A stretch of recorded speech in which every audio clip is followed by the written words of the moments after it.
नमस्कार, माझं नाव डॉक्टर प्रीतम कटारिया आहे आणि मी sir H N Reliance Foundation हॉस्पिटलमध्ये कन्सल्टंट मेडिकल ऑन्कॉलॉजिस्ट म्हणून कार्यरत आहे. तर आज आपण आपल्याला माहिती आहे की जानेवारी हा सर्वायकल कॅन्सर अवेअरनेस मंथ म्हणून साजरा केला जातो आणि आज आपण थोडक्यात सर्वायकल कॅन्सरबद्दल जाणून घेऊयात. तर आजचा विषय असेल की लाईफस्टाईल मॉडिफिकेशनमध्ये म्हणजे दैनंदिन कामामध्ये आपण काय चेंजेस आणू शकतो ज्याच्यामुळे आपण सर्वायकल कॅन्सर प्रिव्हेंट करू शकतो. तर लाईफस्टाईल मॉडिफिकेशनमध्ये सगळ्यात महत्त्वाचं म्हणजे आपण मुलींना जर लस देऊ शकलो 18 ते 22 वयाच्या दरम्यान, तर हे प्रिव्हेंशन किंवा प्रतिबंध करण्यासाठी एक मोठं अस्त्र म्हणून तयार राहू शकतं. दुसरं म्हणजे जर आपण स्मोकिंग किंवा धूम्रपान सोडलं, त्याच्यामुळे पण हे एक लाईफस्टाईल मॉडिफिकेशन चांगलं ठरू शकतं, ज्याच्यामुळे सर्वायकल कॅन्सर पुढे जाऊन प्रिव्हेंट होऊ शकतो.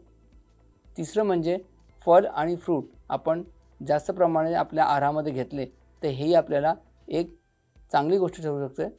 आणि चौथं म्हणजे की योगा आणि एक्सरसाइजेस हे आपल्या दैनंदिनमध्ये आपण आत्मसात केले तर त्याच्यामुळे सर्वायकल कॅन्सर होण्याचे चान्सेस कमी होऊ शकतात. तर हे सगळे लाईफस्टाईल मॉडिफिकेशन्स आहेत ज्याच्यामुळे आपण सर्वायकल कॅन्सर होण्यापासून आपला बचाव करू शकतो. धन्यवाद.